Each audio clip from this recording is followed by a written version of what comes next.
space hobos, and robot dwarves. Mind-blowing lore. You heard that right. Warframe's taking us upon a trip today. Right. Traveler's log, entry number 2.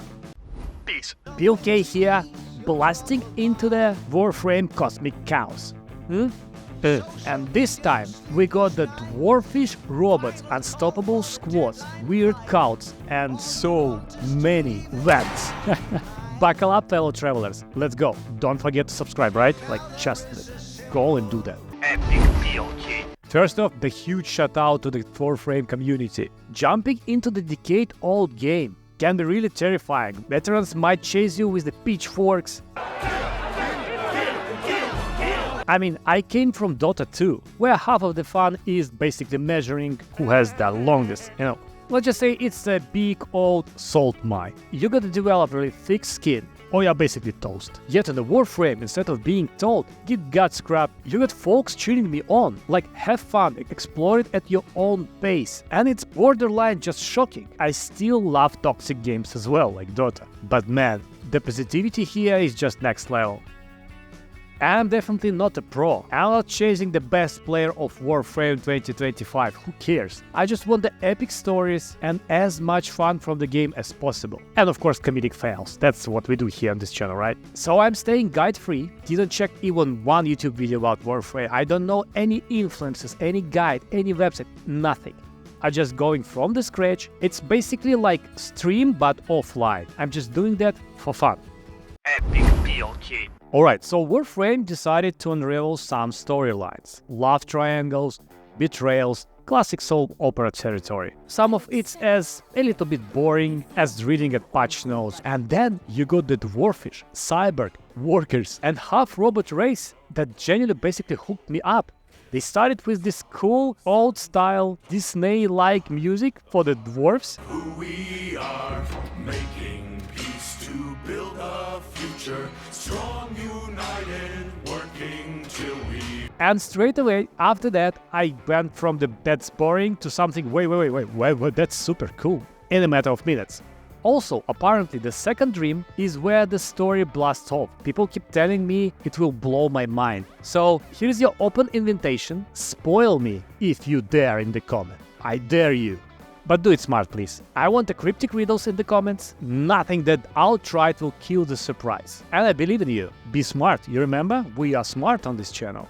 Not me, but at least you guys. So anyway, my journey continues and I have a lot of stuff going on in the game, from lore to new missions to everything. And then somebody just pinged me and like, you need to pledge your loyalty to the new factions. And I'm okay, let's see. And Warframe slapped me with the 5 suspicious factions, which are Proud Homeless. I actually don't remember the names of these guys. I decided I don't know anything about them, so I will decide based on the vibe of the faction. So, Proud Homeless, or whatever they call actually. But I love their we have nothing, so we value everything vibe.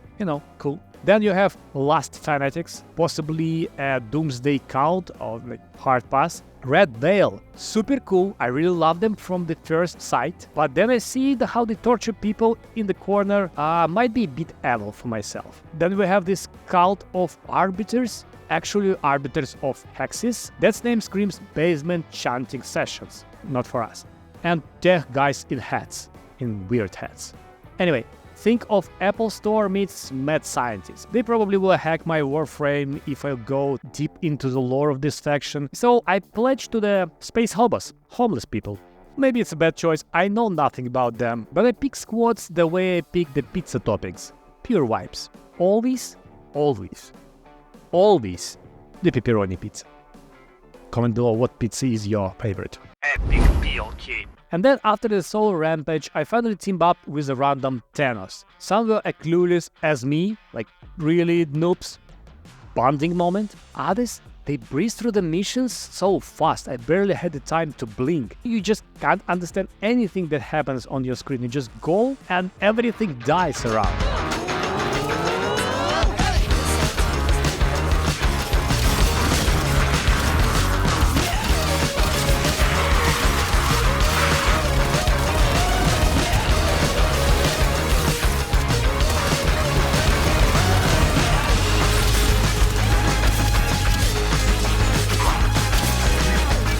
And don't get me wrong, guys, it's funny to watch, but I hope that endgame isn't always a bullet jumping nuke fest. Finger crossed, I can keep my more relaxed pace without being left in dust. Because I love it how it is right now. I know it will be faster and faster till the end game, but I still hope these guys are just too high level for my locations, and the end game still will have, tougher enemies, tougher decision, tougher mechanics.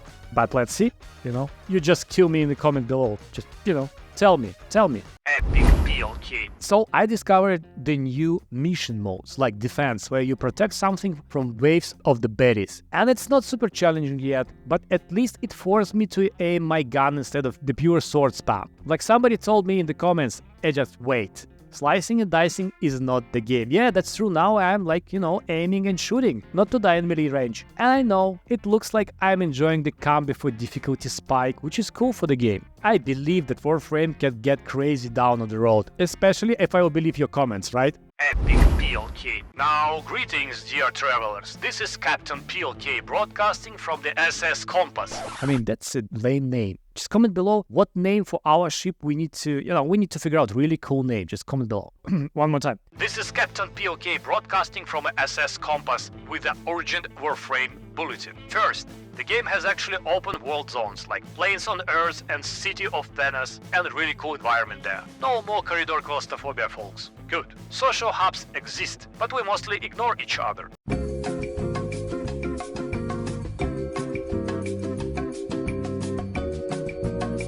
Just me and the crowd of silent ninjas. Kinda cool though. Number 3. Factions keep multiplying, so do the mayors. If anyone will catch me drooling in the confusion, it's because Warframe loves throwing a new system at me. I know, the game is old, but still, it's too much. End of transmission, over and out. Epic PLK. Alright, let's talk about these open areas.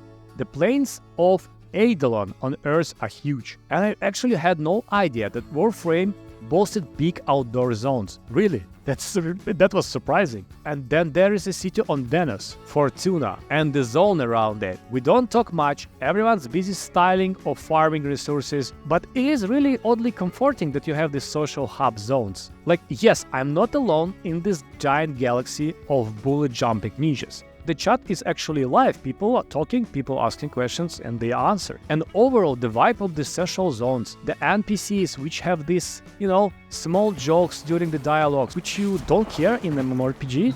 If you need scrap and a snap, just talk to your junkyard diplomat. I mean, that's not MMO and not RPG. Anyway, in the multiplayer game, still, it's cool to have. You feel yourself a little bit more empathic to the world, empathic to this story and everything else. And I really loved the story about the space dwarves robots. Epic PLK. And then I stumbled on a boss called the Jackal. Not the craziest fight with the boss in the gaming history. If you want the craziest one, call Final Fantasy. Or Metal Gear Solid, actually. But it's a decent break from the pure run and gun. And I also glimpsed into the demo of Warframe 1999, which gave me the major Metal Gear vibes.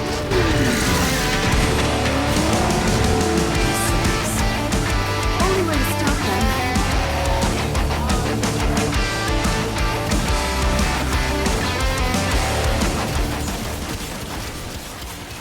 The game is absolutely all over the place, in the best way, but still, I just tried so many different things in one game during the next 5, 6, 10 hours, mind-blowing. And oh yes, let's come back to the hoverboards, the K-Drive, which basically turns the game into the Tony Hawk Pro Skater meets laser guns. I spent an embarrassing amount of time trying and falling and do all these challenges, to spend 5 seconds in the air, to pull all the sickest tricks while enemies try to snipe me. 10 out of 10 would skateboard again. And of course, come on, naturally, almost 80% of the missions still start with the rummaging through the ventilation shafts. The other 20%, they drop me from the ship like a trash. If you see the airborne Warframe crashing into Greenear's launch, that's me. Hello. Epic PLK. So after this new stuff with the lore new missions, bizarre factions pledges, random dwarfish lore, and attempts at hoverboard stunts, I'm still here and I still hype. And I honestly don't know what is Second Dream and when it will happen, what need to do to make it happen. I just played the missions and, you know, it's fun. So the question is, does Warframe keep ramping up the madness? Or I will burn up before it big reveals. But people saying me, keep trying till, you know, Second Dream, and then you'll understand, do you like the game or not? So that's what I will do, with your help, of course. And I'm having a blast. Big thanks again to your tips and jokes, and I want this all cryptic Second Dream hints you can drop in the comments, right? No direct spoiler though. That's the provocation. So if you enjoyed the chaotic ride like I am, hit this like button, subscribe to this channel, you know, we're doing super fun stuff here.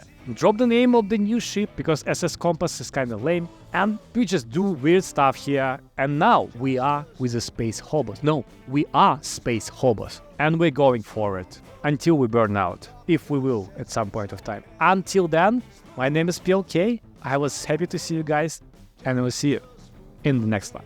Bye. The doctor says it's okay.